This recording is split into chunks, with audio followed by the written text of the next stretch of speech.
तो प्रीवियसली हमने कुछ हॉरर स्टोरीज़ आपके साथ डिस्कस की और मैं बहुत ज़्यादा अमेज्ड हूँ कि लोगों को हॉरर स्टोरीज़ कितनी ज़्यादा पसंद है। मतलब है कि आपने इस चैनल पर और कोई कंटेंट भी नहीं देखना, सिर्फ और सिर्फ हॉरर स्टोरीज़ देखनी है। आज मेरे पास आपके लिए एक बहुत ही पुरानी हॉरर स्टोरी है और ये बचपन में मुझे मेरे दोस्त ने सुनाई थी। तो इस स्टोरी का आगाज़ करते हैं। यहाँ पर एक गाँव है, वो गाँव दो पहाड़ों के दरमियान बना है, जिसे हम वादी भी बोलते हैं। और काफ़ी मशहूर है ये बात कि जहाँ पर वादी होती है तो वादी में जिन रहते हैं। अब ऐसा ही कुछ वाकया इस जगह में भी था कि वो जो जगह थी उस जगह में गिने चुने घर थे, 4 या 5 घर थे। उनमें से एक घर में एक बूढ़ी औरत रहती थी और उसका एक बेटा रहता था।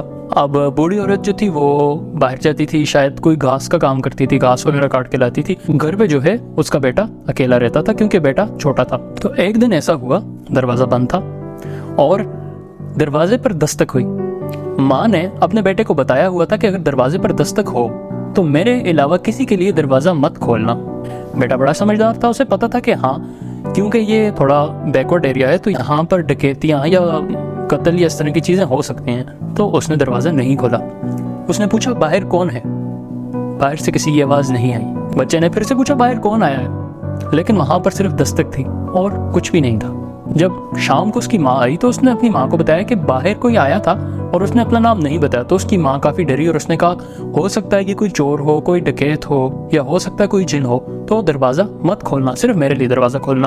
अब अगले दिन माँ फिर से चली गई और तकरीबन शाम के टाइम पर दरवाजे पर दोबारा से दस्तक हुई। तो बच्चे ने पूछा कि बाहर कौन है। तो आगे से उसकी माँ की आवाज़ आई कि बाहर मैं हूँ, दरवाजे को खोल दो। बच्चे ने कहा माँ इस टाइम पर तो नहीं आती, लेकिन क्योंकि वो मेरी माँ है तो उसने कहा था खोल देना, तो मैं खोल देता हूँ। उसने दरवाजे को खोल दिया और जैसे ही उसने दरवाज़ा खोला तो आगे उसने जो मंजर देखा, इंसान के औसान खता हो जाते हैं। आगे जो चीज़ खड़ी थी वो उसकी माँ नहीं थी और अब वो दरवाजे को बंद भी नहीं कर सकता था क्योंकि उस पर एक खौफ तारी हो गया था। एक बहुत ही ऊंची औरत जिसके जिस्म पर बेशुमार बाल थे, वो बालों की भरी हुई थी और उसके पांव पीछे की तरफ मुड़े हुए और उसकी आंखें ऐसे के बजाय ऐसे थीं। उसके होंठ काले थे, उसके बाल बड़े बड़े थे, सर के बाल बड़े बड़े थे, इतने बड़े कि वो उसकी पाँव को टकराते थे। जब बच्चे ने ये मंजर देखा तो बच्चा बेहोश हो गया। उसके बाद बच्चे ने जब आंख खोली तो वो एक मैट्रेस की तरह ही एक चीज़ होती है, वो उसके ऊपर पड़ा हुआ था, लेकिन उसकी टांगों में सांस नहीं था।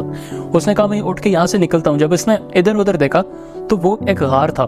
उसने उठने की बड़ी कोशिश की, लेकिन उसके इर्द गिर्द कोई नहीं था। थोड़ी देर के बाद जब उसकी टांगों में थोड़ा सा सांस आया, इतने में क्या देखता है कि गार में से वही अजीबो गरीब औरत अंदर आती है, आके उसके सामने सेब रखती है, उसे कहती है ये खाओ। बच्चा जो है वो बहुत डरा हुआ है, वो सेब कैसे खाएगा। उसका सारा ध्यान उस औरत पर ही होता है। वो उसकी टांगों के पास जाती है और उसके पाँव चाटना शुरू कर देती है। वो उसके पाँव चाटती है तो उसे महसूस होता है कि मेरी टांगों में से सांस निकल रहा है, लेकिन मारे खौफ के वो जाए भी तो कहाँ जाए। आखिर वो उठ के भागेगा तो पीछे फिर यही बला है। तो खौफ के मारे वो वहीं पर लेटा रहता है और वो उसके पाँव दोबारा से चाट लेती है और उसकी टांगों में से फिर से सांस निकल जाता है। दूसरी तरफ उसकी माँ घर आती है, घर का दरवाज़ा खुला होता है। माँ बहुत डर जाती है और इसी डर में माँ उसे ढूंढने निकल जाती है। ढूंढते कुछ दूर उसे वो गार नजर आता है। तो वैसे ही माँ का एक तजुर्बा भी होता है कि शायद हो सकता है कि कोई किडनैपर है तो उसने मेरे बच्चे को यहाँ रखा हो। अब वो जो चीज़ होती है वो उसके पाँव चाट रही होती है कि इतने में इस बच्चे की माँ अंदर आ जाती है। जैसे ही वो चुड़ैल या वो जो भी चीज़ थी वो इसकी माँ को देखती है तो माँ कहती है मेरे बच्चे को वापस करो। तो आगे से वो जो चीज़ है वो उसी की ज़बान में उसे बोलती है ये अब तुम्हारा नहीं, ये मेरा है, अब इसे मैं अपने साथ रखूंगी। माँ के दिल में कपकपाहट होती है, माँ के दिल में गुस्सा होता है। वो उसकी माँ ये कहती है कि आखिर ये मेरे बच्चे के साथ क्या करेगी, क्या ये इसे मारेगी, क्या ये इसे खाएगी, क्या ये इसे कहीं जाकर बेचेगी, आखिर ये क्या चीज़ है। वो बहुत डर जाती है और आके उससे अपना बच्चा छीन लेती है। जब वो उससे अपना बच्चा छीनती है तो वो भी डिफेंसिव मोड में आ जाती है और वो उससे वो लड़का वापस छीनती है और उसकी ताकत बहुत ज़्यादा होती है। माँ और भी डर जाती है कि आखिर ये क्या चीज़ है। वो किसी ना किसी तरीके से लड़ झगड़ के धक्के दे के अपना बच्चा छीनती है और पीछे की तरफ मुड़कर भागने लगती है कि इतने में ये चुड़ैल या ये जो भी चीज़ होती है ये अपना पंजा उसकी कमर पर जोर से मारती है, इतना जोर से कि उसकी कमर पर निशान रह जाता है। वो अपने बच्चे को लेके अपने घर आ जाती है और घर आने के बाद कुछ 2-3 दिन के बाद वहाँ से शिफ्ट हो जाती है शहर की तरफ अपने रिश्तेदारों के घर। अब जब वो रिश्तेदारों के घर आ जाती है वो वहाँ पर रहने लग जाते हैं, लेकिन दिन ब दिन उसकी कमर का दर्द बढ़ता जाता है और वो बढ़ते बढ़ते इतना ज़्यादा हो जाता है कि वो आखिर उसे देखती है कि ये क्या है। और जैसे ही वो उस निशान को देखती है वो निशान, सुर्ख निशान, नीला होना शुरू हो गया होता है और उसके जिस्म पर फैलता जाता है। इसके बाद उस औरत को बहुत तेज़ बुखार हो गया और बुखार के 3 दिन बाद वो औरत मर गई।